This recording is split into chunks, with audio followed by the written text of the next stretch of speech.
Dallas, when you think of the Boston Bruins, Claude at one time worked for the Oilers, and so did Jeff Ward, but I mean, when you think of Boston, that experience of the coaching staff, and that structure and process they have, is that kind of where you envision you'd like to see the Oilers be in 3 or 4 years from now? Just that consistency of performance they give you regardless of who's in their lineup. Can we do it before 3 or 4 years? That'd be good. Of course. Those are great coaches. I know Claude very, very well. I know what kind of person he is and what kind of coach he is. When I think about Boston, I just think about win, and it seems they're able to do it however you want to play it. You want to play big and nasty, fine. You want to play with some skill, that's fine. You want to play a 6-4 game, good. If you want to go 1-0, we'll do that too. So they've got their team structured that they can play any game that you would like. They've got great discipline. They're very comfortable in any game, but their structure to their game is incredible, and how it's been over the last number of years. Dallas, what's your expectation from your lineup, kind of to a man, even from the guys that aren't necessarily physical players, physically tonight against a big team that likes to impose itself? Well, listen, I think it might not be the smartest game plan to try to match them physically. If you don't match up that way, there's no use trying to do it. I want to use more of our speed and our smarts against it. I'm not sure if they're as big as they've been in the past.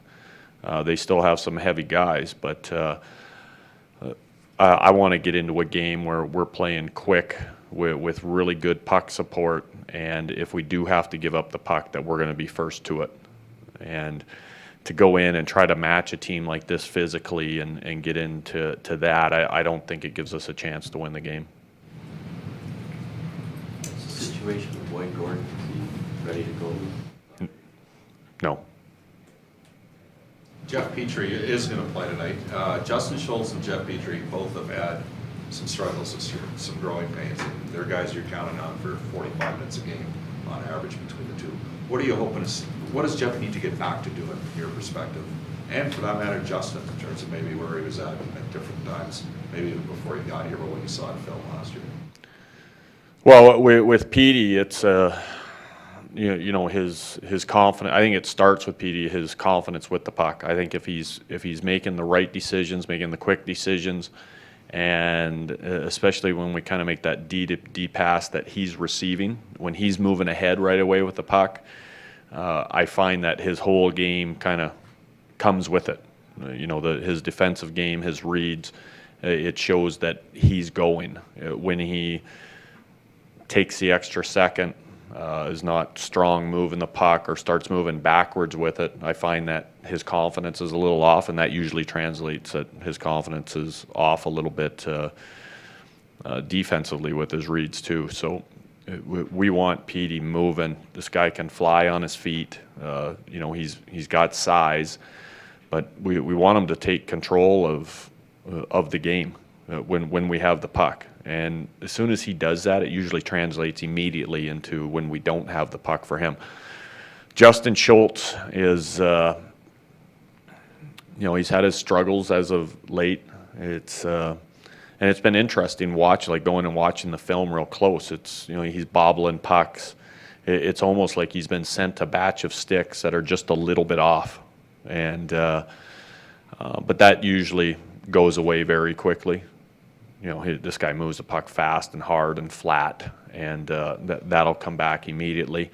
I do like Justin's where he's gone when we have the puck, joining the rush. He's he has a much better understanding of when it's time to fall out of the rush than push the envelope. He's defending the weak side of the net much better, but he continues to learn. Like it's his.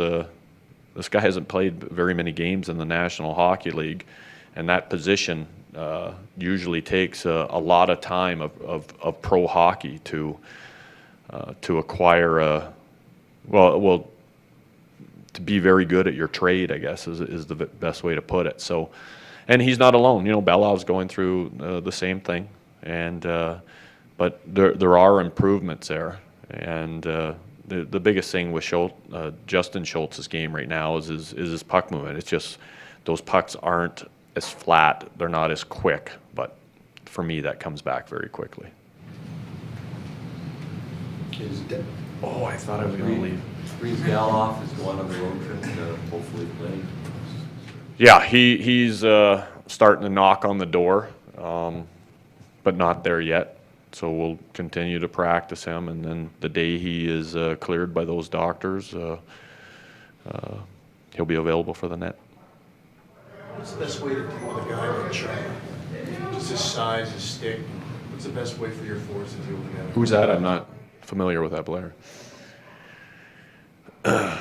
He's a tough one, and I think you've got to try to beat him with quickness and cutbacks. I think he's a dangerous guy to try to beat off the rush. I think a lot of times you almost have to 2-on-1 him. When you're confronted, you've got to be aware at how long his arms are and his stick is, and get the puck in behind him and either have the support coming very, very fast, or you're able to get around him quickly, maybe draw him into a penalty. But listen, you're not going to move that guy out of front of the net on their power play. You're not going to win many battles down in the corner if you think you're going to go force to force. You're not going to beat him off the rush a lot of times if you think you're going to walk him one-on-one. It's just not going to happen.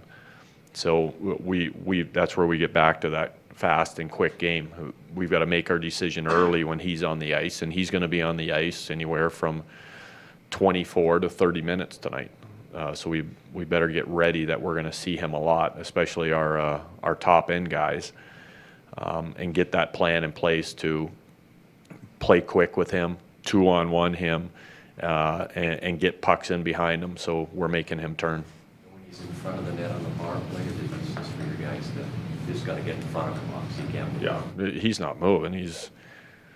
I had the pleasure of being at a training camp with him a very long time ago, and this guy is, you want to talk about fit and strong players, go look him up. That guy's scary, what he does in the weight room, what he does on the bike. This guy is as strong and as fit as they come. And to get into to have our D-man say, hey, move him out of the front of the net, it's not happening. You're going to end up taking a penalty, and we're going to get distracted. So we're going to have to play off him a little bit and be quick on our penalty kill as well. Thank you.